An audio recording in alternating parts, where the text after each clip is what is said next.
Hello, आज torque is to weight ratio के बारे में देखेंगे इंडिकेटिंग इंस्ट्रूमेंट के। ठीक है, ये काफ़ी बार JN वाईएन के एग्जाम में काफ़ी पूछा जाता है। ठीक है, गेट वगैरह में भी पूछा जाता है। तो देखो, सबसे पहले नाम ही बता रहा होगा आपको। ठीक है, कि torque is to weight ratio, इसमें टॉर्क और वेट का रेशो लेते हैं। ठीक है, तो इसमें कोई बड़ी बात नहीं है, लेकिन किसकी टॉर्क और किसका वेट। ठीक है, सिर्फ मूविंग पार्ट का याद रखना, सिर्फ मूविंग पार्ट का।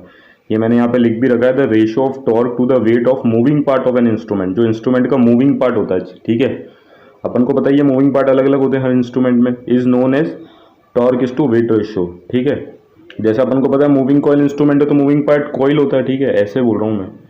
अब देखो, it indicate the performance of the instrument. ये जो torque is to weight ratio, ये क्या इंडिकेट करता है कि इंस्ट्रूमेंट की परफॉर्मेंस कैसी है। ठीक है, ये हमेशा हाई होना चाहिए। ठीक है, जैसे अब देखो, torque is to weight ratio high होगा तो इसका मतलब क्या है कि इंस्ट्रूमेंट हैज़ गुड परफॉर्मेंस। तो ये भी पूछा जा सकता है, torque is to weight ratio high होना चाहिए या लो होना चाहिए। ठीक है, torque is to weight ratio high कब होगा, जब वेट क्या होता है, जब कम होता है। ठीक है, ये अभी आगे देखेंगे अपन, है ना। अब देखो, ये लिख रखा है, the value of torque is to weight ratio of a moving part of a instrument should not be less than 0.1। तो ये भी पूछा जा सकता है। ठीक है, तो अपन को याद रखना है, torque is to weight ratio की वैल्यू 0.1 से कम नहीं होनी चाहिए। ठीक है, तो ये भी एक पॉइंट है जो अपन को याद रखना है। अब देखो, ये बना रखा है यहाँ पे अपना परमानेंट इंडिकेटिंग इंस्ट्रूमेंट का डायग्राम बना रखा है मैंने। ठीक है, ये कोई परमानेंट मैग्नेट मूविंग कॉइल का नहीं है, इंडिकेटिंग इंस्ट्रूमेंट है। ठीक है, जिसके अंदर अगर जिसकी वैल्यू अपन को मेजर करानी है वो पास कराएंगे। ठीक है, करंट कॉइल में, मूविंग कॉइल में। ठीक है, वो डायरेक्ट अपन को इंडिकेट कर देगा, पॉइंटर पे वैल्यू डिफ्लेक्शन देगी यहाँ से। इसका प्रिंसिपल अभी नहीं देख रहे अपन सिर्फ देख रहे हैं कि ये टॉर्क टू वेट रेशो क्या मतलब है। मतलब ये जो पॉइंटर का वेट है ना, ये बहुत कम होना चाहिए, क्योंकि जब यहाँ पे स्मॉल टॉर्क भी प्रोड्यूस होगी ना तो ये क्या करेगा, डिफ्लेक्ट कर जाएगा। वापस से बोल देता हूँ, पॉइंटर का वेट क्या होना चाहिए, स्मॉल होना चाहिए। क्यों? क्योंकि जहाँ पे जैसे ही यहाँ पे स्मॉल टॉर्क भी प्रोड्यूस होगी ना तो ये इसका वेट कम होने के कारण ये डिफ्लेक्ट कर जाएगा। ठीक है, तो इसलिए अपन बोलते हैं torque is to weight ratio high होना चाहिए, और उसके लिए जो वेट है पॉइंटर का वो होना चाहिए कम। ठीक है, तो अब देखो, मैंने क्या बोला, जैसे ही स्मॉल करंट के लिए भी डिफ्लेक्ट कर जाएगा, तो अपन को ये भी याद रखना, ये भी पूछा गया कई बार, torque is to weight ratio अपन को सेंसिटिविटी भी इंस्ट्रूमेंट की बताता है। ठीक है, तो अपन खुद ही देख रहे हैं कि स्मॉल टॉर्क या मैं बोलूँ जो वैल्यू मेजर्ड करवानी वो पास करवाई, तभी तो टॉर्क प्रोड्यूस हुई, और वो उस स्मॉल टॉर्क के लिए भी इसने डिफ्लेक्शन दे दिया। तो इसका मतलब इंस्ट्रूमेंट क्या है, डिफ्लेक्टिंग, वो सॉरी सेंसिटिव है। ठीक है, तो ये वाली चीज़ आपको याद रखनी है। अब ये देखो, torque is to weight ratio of instrument pointer is small, the instrument has high torque is to weight ratio. तो मैंने ये आपको बताई थी, पॉइंटर का वेट अगर स्मॉल होगा, ठीक है, स्मॉल होना ही चाहिए। ठीक है, तो torque is to weight ratio क्या होगा, हाई होगा। अपन को पता है वेट कम होगा तो ये रेशो ज़्यादा ही होगा, टॉर्क से बड़ा होगा तो। ठीक है ना, टॉर्क से कम होगा तो।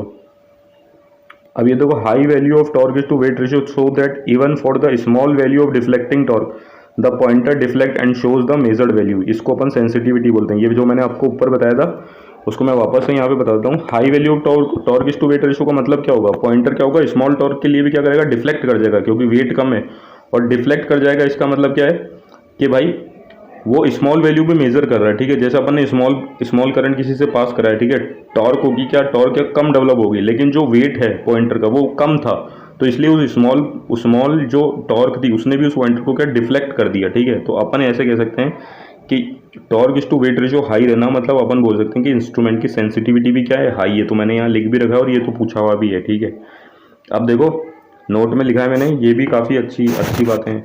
And indicating instrument is more sensitive if its torque is to weight ratio is order of unity. ध्यान रखना, पूछा ना कि इंस्ट्रूमेंट की torque is to weight ratio किस ऑर्डर में होना चाहिए अच्छा सेंसिटिव होने के लिए, तो ऑर्डर ऑफ यूनिटी लिखना। जैसे अभी अपन ने देखा रहेगा, मिनिमम वैल्यू 0.1 से कम होनी, ज़्यादा होनी चाहिए। ठीक है, ये देखो लिख ही रखा है, should not be less than 0.1, और बिल्कुल ही अच्छा चाहिए।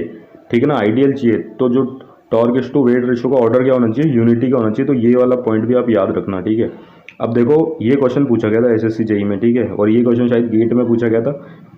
तो ये देखो, PMC has highest torque is to weight ratio. ठीक है, permanent magnet moving coil instrument जो होते हैं उनका जो torque is to weight ratio होता है हाईएस्ट होता है, ये आपको याद रखना है। ठीक है, कुछ भी करके। और डायनामोमीटर टाइप इंस्ट्रूमेंट होता है जिसका lowest torque is to weight ratio होता है। तो ये दोनों पॉइंट भी आपको याद रखने हैं, ये तो पूछे ही जाते हैं। ठीक है, अब ये देखो, 2014 में का क्वेश्चन लिखा है मैंने, which SSC JEE which of the following instrument has highest torque is to weight ratio among the given instrument. तो यहाँ पे ये दे रखा था PMMC। ठीक है, परमानेंट मैग्नेट मूविंग कॉइल का torque is to weight ratio highest होता है, और ऑप्शन में इलेक्ट्रोडायनोमोमीटर टाइप भी था। तो इसका अगर पूछा जाता कि लोएस्ट किसका होता है तो अपन को इलेक्ट्रोडायनोमोमीटर टाइप इंस्ट्रूमेंट लगाना होता। Thank you.